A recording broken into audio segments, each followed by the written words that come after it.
Ladies and gentlemen, you're watching Eclecticka. I am Seven. We have CC.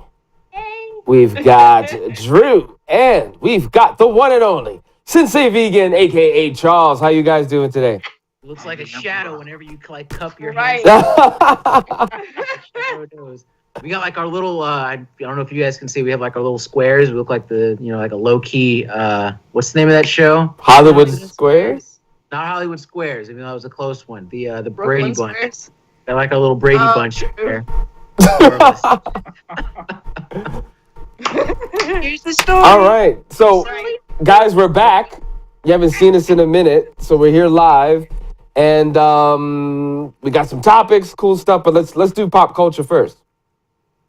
So have any of you guys seen that John Wick film? I just got back. Spoiler alert! Right. Man, I didn't get Right, that. cover your ears, cover your eyes. No. I gotta say, guys, this was one of the most satisfying movies I have seen in a very, very long time. I watched it at the perfect time because I was on this weird downswing for movies because I just got done walking out of that cinematic bowel movement that was Rings, plural. And it was perfect going from that absolute crap to solid gold. Like, Keanu Reeves is just that dude in this film. Everybody knows him. It picks up not long after the first one and left off, right? Mm-hmm. And this film, the second one, focuses a lot more on the world that he inhabits. Because you guys saw him in the first movie. He has like those cool coins. He just walks into these places. There's the Continental that has a really cool butler dude, really stirring guy. Like, they go into that. But Drew, just in case, and I'm one of those people, what is the plot of the first one? Okay, well, the plot of the first one is that these Russian mob dudes, they messed up and they killed the wrong dude's dog and stole the wrong bloke's car. John Wick, who is goes by the name of, basically, he has really dopest working names I've ever heard in my life. Death Incarnate. Because the dude is just that brutal with his stuff. So, first film, they killed his dog. It was a present from his wife. I just like to think of it as they pissed him off by killing his dog. He gets revenge, and it picks up not long after that with these other guys who had stolen his car. Now, we already know how John Wick gets when you damage or take things that belong to him. Mm-hmm. So that kind of springboards into the second film, which is really interesting. This guy, Santino, this Italian mobster dude, he's also an assassin in their little subgenre, like their subculture, whatever. He hits him up and then he gives him off this medallion. And whenever you give someone this medallion, if you open it, there's like a fingerprint in blood that you've made a pact with this person, right? So this dude basically comes in calling a favor for John, who is officially out of retirement. Mm-hmm. John is, he's Keanu Reeves. I'm just cool and being awesome, looking amazing in suits. I don't want to do it. And Santino's dude's like, I'm sorry, man. I need you to do this for me. And when things don't go through, guy blows up John Wick's house. Now, pause right here. Think about what happened at John Wick 1 when they killed his dog. The body count that ensued. Then they blew up the dude's house. So you can imagine where all his precious keepsakes and the stuff that reminds him of his wife are. So The movie was great. The action was dope. That's all I'm going to give you guys because I want everyone to go out and watch this with as fresh an experience as possible because it was that amazing. Nice. It's almost like a little mini reunion for characters from The Matrix. Probably one of because Lawrence Fishburne is in this movie. Nice. And I gotta say, their conversation is probably one of the best parts of the film. For me, personally, is my favorite part because their conversation parallels, in a way, the conversation that Morpheus and Neo had in the original Matrix. It was so genius how they did it. It's so that's all I'm gonna say. The rest, I just want you guys to go in and enjoy it. But everything about this movie was awesome. They didn't introduce any ideas or concepts or items that didn't come up later on in the film. And for me, when it comes to pacing and how a movie plays out over a 3-act structure, it was perfect. Perfect. So, well, you were very adamant about the what went wrong with the ring situation. So why you put me down like that? What happened? Why? Well, I wanted to see it, but So no, don't check it out, or. My thing is this, okay? Mm. I walked in prepared for Rings, plural, to be bad. Okay, I walked in expecting it to be a piece of crap. I wasn't ready for how overall empty and hollow the film was. Like, they took elements of The Ring that worked, and then they just, I guess, for the sake of the millennial generation, who can't wait for anything. Everything has to be instant gratification. Don't make me have to think or like build up any anticipation. When you get hit by the ring curse in this one, I felt like it was instantaneous. Like in the original films, you remember how you watched the video, you saw the creepy crap, Samara calls you, 7 days, I'm coming for that ass. And then gradually over the course of that 7 days, your hallucinations would start to get worse and worse until she got you, right? In this one, the most interesting character in the film, who was this college professor guy, and I'm going to get to him in a second, hold on. Like, he watches the tape. Instantly, we see flashes and he's tripping balls, right? And I'm just like, that was like 30 seconds, bro, right? So it's rushed, it's uninspired, the actors are just hollow vessels. They're cute, so I guess that's fine for most of you, but it's like they're just empty, vacuous creatures that just had no emotion, that were for some reason supposed to care about. And what pisses me off the most about this movie, it's not the fact that it was completely bad. It's the fact that they had the nerve to incorporate what could have been some really great ideas. In the film, there's this, the professor guy, jumping back to him, he has this club/group/cult that's focused around the ring and its curse, right? Okay. And what he does is there's this like network of people who are all cursed, right? He will send people, because the only way how you can bypass the curse is if you make a copy of it and then send that off to another person, have them watch it, yes? Right. He would send people to these inflicted people and have them unknowingly watch the video so that person would be safe. It's like this network of people who've been cursed, right? And the idea was that he was studying, I guess his whole premise was that he was studying the idea of the afterlife. If Samara and the ring curse was a key to the afterlife. That's a great idea. A great idea that they did absolutely nothing with past the 10-minute mark, and I was pissed off. Like, don't just make a crappy film if you're gonna have a crappy film, but don't have the nerve to put in good ideas too. Like, come on, it's a wasted opportunity. Yeah, it's totally disappointing. Watch it if you want. Watch it at your own peril. I'm just one guy. That's a really good commercial. Watch it at your own peril. I'm not saying don't watch it. Do what you gotta do, man. I know there are people that were just like, "Oh my God, Rings! Yeah, I'm gonna go watch it because it has S at the end of the title." I'm just like, dude, go ahead, knock yourself out. They definitely got lazy. Like, they got lazier and lazier over the course of like every movie. Have there ever been any really good like scary movie sequels out there? Sequels. I think Saw. I know they had a few movies though, but very few. Good. I mean, if you look at the scariest movies out there that you would consider scary, like Exorcist and things like that, it's like the first one's always the best one, and anything that comes after that, like what are they on? Amityville Horror number 35. You know, Amityville Horror's messed up so many times that they've just had to reboot it altogether. So so it's, I don't know, man. Unless you get into like the like Nightmare on Elm Street and Nightmare on Elm Street, some of those sequels were good, but that got more entertaining than anything else. I would say, Jason, like all those. Friday the 13th got better as it went on. If you look at it now, look at the first one. Up to what? The second one, no. Well, once they got to 4, 5, 6, 7, they kind of fell off. But for the time, Friday the 13th, the first one, I mean, at the time was a decent movie. You have to look I'd say Paranormal Activity. Yeah, I'd throw Paranormal Activity. When it comes to good sequels to horror films, the first one was an interesting experiment with the found footage genre. Right. And in between 2 and 3, they did some pretty cool things with tying it all back together, and then they completely crapped the bed with whatever followed. That's analogies. That's me being tame about it. So it's hard to do. It's oddly hard to do when it comes to a horror film, because I think that past a certain point, you stop being scared, or it stops being intense, and you're just waiting for the next kill. Like, people show up, and it's just like, oh, look, here comes more meat to be slaughtered. Right. Well, true. We That's went over, Friday we went 13th. over that before, dude. And I think that the remedy to that is, like, you were ticked off because there was a concept in The Ring, that second movie, that they didn't go off of. Mm-hmm. So if you know that you want to have a sequel to a movie, you elongate it. You make a great story. Mm-hmm. You shoot that whole effing thing and you cut it into parts. That way, you understand what I mean? It's You like, busted you know, Peter you have a good Jackson, movie, but are people going to sit through 2 hours of it?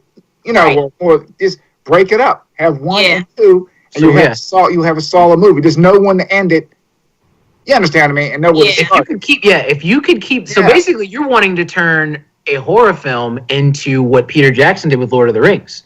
But yeah, that's You what make like a 3-part horror epic that's just parts A, B, and C, and then Yeah. that's Right. it. Done. And I think that So- Saw is the closest to come to that. They should have left it alone after 3. They should have never went to Saw 5. But like 2 and 3 were actually pretty decent, and it was like a build-up. You know, especially between the first and the second one, they had you anticipating the second one. I'm not even a horror film fan. I agree, and I even thought it was cool past the idea that Jigsaw had died, but I think it was like 3 Right. that he finally kicked over, right? Right, And then right, they had right. this idea that he had one more trap set up in the 4th film, and I thought Right. that should have been it because Right, it right, almost sets up Jigsaw to be like an omniscient character. Where Mhm. how did you really sit down and think up this many ways to mess up people in the event of your death? Right. But then they went off the rails and it just got completely. They wrote themselves into a corner, and they spent 9 Right. other films trying to back out of that corner. And they could have did like the Charles Manson thing and like had him have like a little following and have like another serial killer who was like obsessed with his tactics or something like that. Yeah. They could have went that route. He had like 2 or 3 people that were doing that. Like at Oh yeah, he did. Saw Like 4, Saw started first. like Saw 3. The Yeah. chick who's in the first movie comes back and she's his disciple, and then a cop Yeah. is his disciple. I'm just like, all right, so we're just gonna keep making up people who takes over the mantle. Would have been all right, but they just didn't do. You know what that was? That was the studio said, "Look, we made a lot of money. We need to do another one." But we ended it. No, we need to do another one. Strap that dead horse to Right. the resuscitator, and you keep going. And you keep until there's going. Nothing left. Okay. So Wake for up, you bastard! I haven't sapped every bit of goodness out of you yet. Go. Right down to the white meat. Yeah. so Down to the gristle. I don't want people to think that we're not conscious on this show, and I know, right? But I definitely wanted to bring up the topics of race and comics, Yeah. and can comic books, can sci-fi fantasy television, sci-fi fantasy TV actually heal some of the wounds in reference to the racial divide? And what do you guys think? Now, healing wounds is one thing, but I do think that pop culture has historically proven to have huge implications on people's perceptions of race and race relations. Star Trek is a very good example, and I watched Nichelle Nichols' interview over and over again about how she met with Dr. King, and he talked about how important her role was because it was the first major role that a black person was given that wasn't a stereotypical role. She was an officer, she had command, and she was equal with all of her other counterparts, and that was a really big deal in the 60s. On the flip side, I do think that comics and pop culture is a huge tool of power that has been also historically misused. So you have counterproductive things that have happened, like minstrel shows and whitewashing of cast members, things like that have been detrimental. So it really is a double-edged sword depending on the mind or the hands that are at whatever project it is. What about you, Charles? I mean, I agree. I'll go with the comic book route. I know I've had both sides of it. Like I would set up at a show and I would have people that would walk past my table, not even look at the character because there was black people on the cover. You understand? Not all the time, but you get it. You understand what I'm saying? Now, for as far as Vex Comics goes, I make comics for everybody. It's not just, just buy the books because I'm a black publisher and it's just all about, no, my stuff's about life, and then life's about everybody. You understand? But again, they'll take and see me and my wife back there, because we're both black, oh, I'm not going to come over and I'm not going to say anything. Or I get one of these, they'll be 12 feet away and do one of these and make a beeline for wherever they want to go. But Charles, from your experience in doing that, once people get to the material, do you feel that the material helps? Do the stories help? Do the characters help? Either from your comic book or other characters out there? I definitely think so. In what way? I've gotten a lot of great feedback. I've gotten more good feedback than bad feedback from my books. I'm not saying I'm the best writer out there, because I'm not, but the story and everything is solid. And once you read it, you're like, wow, this is some really good stuff. And it's entertaining for everybody. It's entertaining for everybody. But I think you just have to get past that initial first step. And most people, man, they can't see past their nose. And it's sad. It's like, I don't want to know. Well, we look at the impact of Luke Cage, and people always talk about the, Netflix basically shut itself down. It stalled because so many people were interested in this, because obviously there are more than just black people watching Netflix. That means a lot of people of all ethnicities, all races, everything you could think of, all religions were watching that show. Right. Is that making it better for race relations? Are we turning the corner? My little 2 cents. Yeah, give us, Drew. No, my thing is I'm apprehensive to use the word healing wounds, because I don't think a certain issue of a certain comic can undo the centuries of garbage that's been drug out in people of color's names. Things that we've done to each other can't be fixed by someone making an issue of a comic. I'm not going to be on some whimsical, oh my God, this will give world peace. No, I'm not on that boat. I will say, though, that when it comes to making people aware of different points in history, the idea that, like what Charles and Cece to an extent said, it's not about the amount of melanin or lack thereof in a person's skin. It's about the substance of the character and the world that they inhabit and the story that you're telling.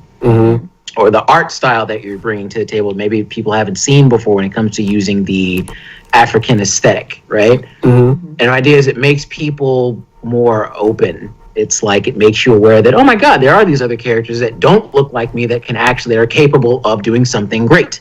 Right. Because I feel like that was, for the longest time, there's this perception of, well, unless you are of European descent and you had enough features to pass as Caucasian, then you weren't capable of doing something that was considered super. Like, this is why, the reason why Matt Damon is the main character in The Great Wall is because the people who created that film don't feel that having an Asian-led character would amount to anything that they would feel is heroic. As stupid as that sounds, as ridiculous as that sounds to us, it's like that's how they do it. They can't picture heroes who don't look exactly like them. I think comic books is the perfect way to bypass that and show people that, no, that's crap, because you have Misty Knight, and you have Danny Rand, and you have Luke Cage, and you have Matt Murdock, who's Irish. You have Kamala Khan, Miss Marvel. All these characters, they're all heroes. They all come from vastly different backgrounds, and they're all equals. They're all getting down with people of other ethnicities when it comes to dating and sex. If you notice. I'm just saying. Now, I just got to give a special shout out to George Romero, the godfather of the zombie movement, who in fact cast the first black man to play a hero in 1968. So hats off to George Romero. Hats off to Dwayne Jones, who was a member of Omega Sci-Fi Fraternity Incorporated, my frat brothers. Shout out to them. But aside from that, I that bit out there. But go ahead, Charles. Listen. I don't want no commercials. I'm watching you. I gotta throw the historical stuff in there. You know, I gotta throw the social science in there. Oh Lord. But really quick though, because you did, Cece, you did mention something earlier, and I was blessed to meet Miss Nichols and interview her as well, about that interracial kiss, the first television broadcast interracial kiss. Now going to the future, or should I say the present, where you have Luke Cage being featured even before his series was released, where he was with come on, Drew. Talking about Jessica Jones? Jessica Jones, right. I don't know why it slipped my mind. He ends up with Jessica Jones. Yeah, Right. in the comics and in the show. I don't know. My thing about that whole thing, we see it everywhere, especially like nowadays. And for me personally, considering my background and my family structure, it's been interracial relationships, marriages, couples, whatever. It's never bothered me. All of you guys irritate me in the exact same degree. So Damn. I can't stand any of you guys is. So black, white, brown, yellow, the color purple, green, I don't care. Like who you like. But it did. I see where you're going with this, Seven. It's like it made it to where it was like there was less. Oh my goodness. None at all. It was just. It was a story. And doing his thing as Kirk, that was kind of like not opening the floodgates. I don't want to use such an incendiary or device, but it was like something that you knew hadn't happened before. Right. It was done and handled with such class and like in such a great way with these characters that you come to know and appreciate and respect. That it wasn't just some, I don't even know what I hate having to like try to censor myself because I really hit moments where I like to pause, but it wasn't a spectacle. It was just a moment. Right. If that makes any sense. It wasn't something, hey, look at what's going to happen, guys. Oh my God, isn't this like transgressive? No, it was just a moment between these two characters. Well, Star Trek mastered the art of giving us a perception of what a future would look like, what an interstellar future looks like. And they made things that were very faux pas in the 60s very normal in their show. Well, sci-fi, it's next to never about the tech. I think that's a line I heard. I've said this before, but it's like sci-fi is next to never about, oh my God, look at all this stuff that we have. It's about humanity right now. It's not about the future. Right. It's about humanity as of right now, who we are, and where we could find ourselves going. Whether culturally, be it philosophically, be it politically, this, that, and the third. Right. Like, I still give mad props to shows like Black Mirror. Yes. Even the episodes most of the episodes, because San Junipero still exists, and I think that's just kind of dial tone of an episode. But the episode where you have the cartoon character who becomes the president, I used to that was like, before San Junipero, I'm like, that's a crappy episode. You could skip it and you wouldn't miss anything. I stand correct on that one, because guess what? It happened. They called her.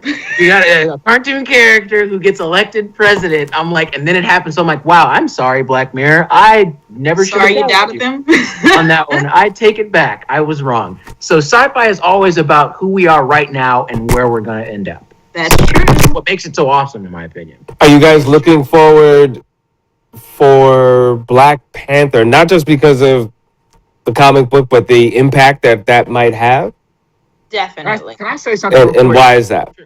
Go ahead. Let me just say something for it. To me, I'm going to answer that. It's going to be a little bit long-winded, but to me, it depends on the topic of the movie. And I'll say, if you look at Hidden Figures, you look at Birth of a Nation. Both great movies. I'm talking about the second Birth of a Nation, not the first one they did. When right. Not the KKK Birth of a Nation. You know how they take and get their own interpretations of things. Right. Why did Hidden Figures do so much better box office number wise than Birth of a Nation? Not that the film, both phenomenal films. I think when you're coming, I think Hidden Figures is more of like maybe a feel good type movie, and Birth of a Nation was just smash mouth sort of like in your face. These are the facts. This is what happened. These are people we're feeling. And I think when it comes to our people, it's like, as long as you don't make too much of a stir, I hope people understand what I'm saying, you're okay. But once you start smashing them in the face with a lot of facts, I'm talking real facts, people start backing off. They don't want to have anything to do with it. It's like, as long as people can have their own interpretation and kind of bend it around a little bit to how they think it should go, we do perfectly, it's okay. But when you're telling it how it is and how it should be, people tend to back off. That's where the gray area is. You know what I mean? It's like they want too much truth. Yeah, that's true. I'm glad you brought up both of those movies. One, I think that the second Birth of a Nation also had a lot of controversy because of the whole situation with, I guess, Michael B. Jordan and the alleged rape involvement. There was a lot of and there were a lot of black women who I spoke with who were kind of at odds on whether or not they should even see the movie, myself included. So wait a minute, I didn't even hear about any of that. Yeah, supposedly when he was in college, and he was supposedly not convicted in this case, but the girl killed herself like a couple of years ago. But yeah, apparently she accused him and this other guy of raping her when they were in college. Oh, wow. I guess the dude is his boy. And so his boy was supposedly the one who actually did it. But I guess she was saying that he was an accomplice in the act. And, you know, she never got what she felt was justice and wound up like writing a manifesto and killing herself. So you're talking about the actor Michael B. Jordan? That's crazy. Well, whoever starred in Birth of a Nation, ain't that him? No. No. That was what was that guy's name? I forgot his name. Michael B. Jordan was in he was Johnny Storm. It was definitely the Birth of a Nation guy. It wasn't Michael B. Oh, okay. They're starting rumors. That's the whole reason why people weren't trying to see it was Well, I don't know if he was in Birth of a Nation or not, but I do know this actually kind of makes it weird for me now because he is going to be in the next Black Panther. Black Panther. In the movie. So, I don't know how long ago this whole thing came about. Yeah. You guys are literally the first people to tell me about this. I need to look it up now. But Nate Parker, that's what it is. Nate Parker. Parker. There we go. Nate Parker. Yeah. Oh, wow. Here's the interesting thing about Hidden Figures. So I'm assuming you guys saw it. I did. Okay. Shut up. I didn't see it yet. I'm sorry. I'm sorry to spoil it, but look, there's a scene in Hidden Figures that is one of the most memorable scenes in the movie, but it actually never happened. And that is the scene where Catherine Gobel's supervisor knocks down the colored-only restroom sign over the women's bathroom. Catherine Gobel actually never used the whole storyline where she was like running from the building she had to work in to the colored only to the West building so she could use the restroom. Never happened. She used a white woman's bathroom. That's such a much more defiant, badass woman. Like, I don't care what you say, I'm gonna do whatever I want story, but they didn't even include it. And that's one of my problems with those type of films and why I didn't see it yet. Because well, that's what I said. They twisted just to make it like a feel-good Disney movie. Right. Yeah, and it's that white saviorism, man. That's the thing. Well, that's what I'm trying to say. We'll take it up next time. We're running out of time because we got it. This is for cable. That's right. We do it live. We also show the same thing on cable, so we have a time restraint. That's the only reasion. But we can take this up the next show. We should. We could go from there. In fact, yeah, you know, these biopics that didn't really happen. You know. Yeah. So, but thank you so much, Drew. CC, Charles, I'm 7. You're watching Eclecticka. We are live. And then you can catch these live clips on cable. Yeah. So all the information's on scvnetwork.com. And take care. We'll talk and chat with you soon. And again, we appreciate you. CC advertising her little Sailor Moon cup or Sailor Mars cup. Brought to you by Sailor Mars. Doing it low key the whole show. Movie in a long time.